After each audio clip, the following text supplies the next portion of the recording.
Good morning, everyone. In this video, I would like to discuss and analyze the preface to the play Saint John. It was a play written by George Bernard Shaw and it was published in 1923. Shaw often writes a lengthy preface to his plays for his readers in which he will comment on matters in the play or matters relevant to it. The preface to St. John is one of Shaw's longest and presents again many of his views of the personage of John from a more objective point of view. As is well known that George Bernard Shaw writes the play of ideas. The preface is divided into 41 subsections, which could be loosely divided into the following categories for discussion. Section 1 to 16, various views of the historical John.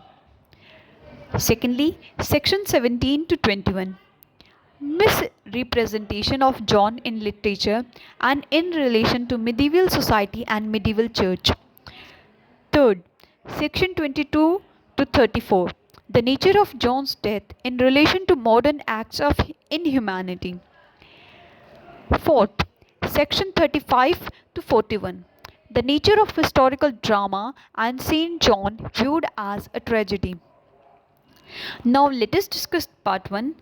Show that is section 1 to 16. Show sees John ironically as one of the first Protestant martyrs and as a forerunner of the equality for women. John was burned as a heretic, thus martyred for two primary reasons. First, even though Joan never denied the church and although she constantly turned to it for solace, she was in essence the first Protestant because she listened to the dictates of her own conscience and her own reasoning rather than to the authority of the church.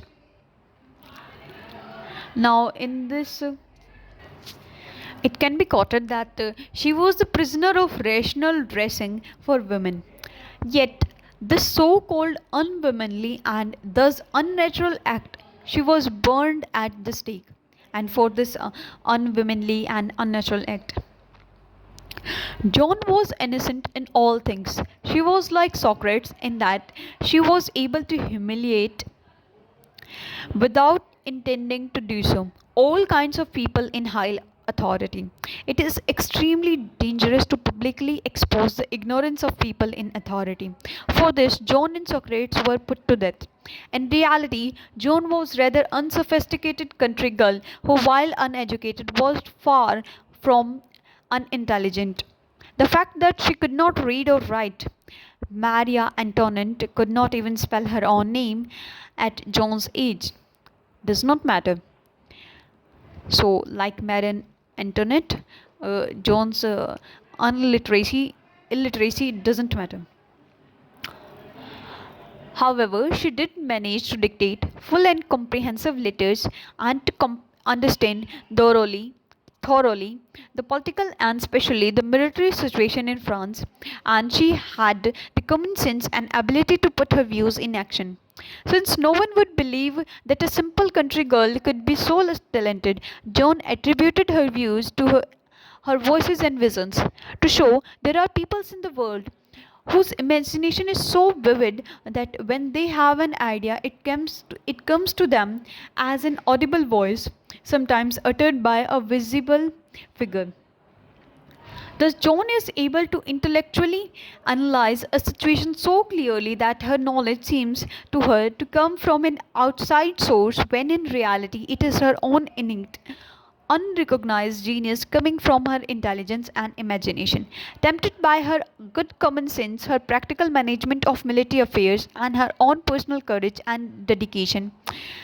These are indeed the qualities which make for a saint. Ultimately, however, John's inability to fathom the complicated structure of the medieval aristocracy or the medieval Catholic Church brought about her burning. Now, let us discuss the second part, that is from the section 17 to 21. Joan has inspired others to write about her and to ascribe to her all sorts of qualities which are not always historically true, and also to interpret her actions in various ways throughout the centuries. Most of this account distort both Joan's life and medieval society as well. From Shakespeare through Voltaire, from Schiller to Mark Twain, and from Anatole France and others, Joan and her trials have been source for writers to interpret her fate, although to the ages in which the according to the ages in which the writer lived. None, however, have depicted her accurately. All writers are victims of their own prejudices because to understand Joan, one must understand her environment. Shaw says, to see her in proper perspective, you must understand the Christendom and the Catholic Church, the Holy Roman Empire, and the feudal system as they existed and were understood in the Middle Ages. At the time, there were no neutral tribunals. Therefore, neither Joan nor anyone could possibly have received an impartial trial. That is, Joan was tried not as a traitor to her country, but as a heretic against God and God's church. Her judgment did not recognize national boundaries. Only the universal church and the church could not tolerate Joan's questioning its authority. Now, let us discuss the third part, that is from section 22 to 34, that discusses the nature of Joan's death in relation to modern acts of inhumanity. Joan's burning at the stake was just as dozens of less interesting heretics were burned in her time. Shaw then cites several examples of inhumane and cruel punishments being practiced today. And even though medieval church would not tolerate Joan's individualism, the modern world will not tolerate a person who denounces the authority of whoever happens to be in power. The world today is no closer to accepting a genius or a saint than was Joan's world. Joan had she Joan, had she not been captured and burned, would probably have driven the English out of France, and then she would have retired quietly to her country home. However, the real Joan has never been marvelous enough for us. Therefore, the writer have often altered the facts of her life for their own purposes.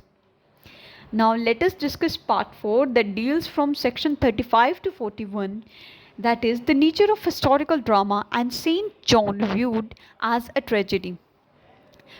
Section part 4, the problems and the stage limits of writing a historical play are numerous.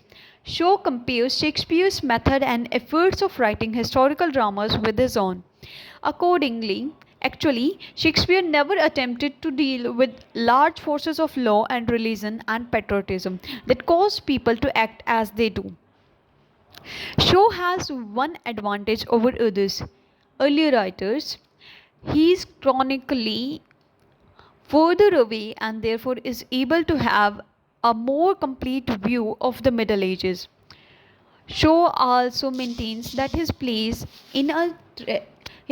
a tragedy, not a melodrama. Therefore, there are no villains in Saint Joan, only the character caught in their historical period. Likewise, epilogue is necessary even though it is not historical. If the play showed Joan burned at the stake, and then an epilogue is needed to show her canonized, and more important to present a balance between the tragedy of her execution and the comedy of the attempts of prosperity to make amends. Now that's all for this video. Thank you.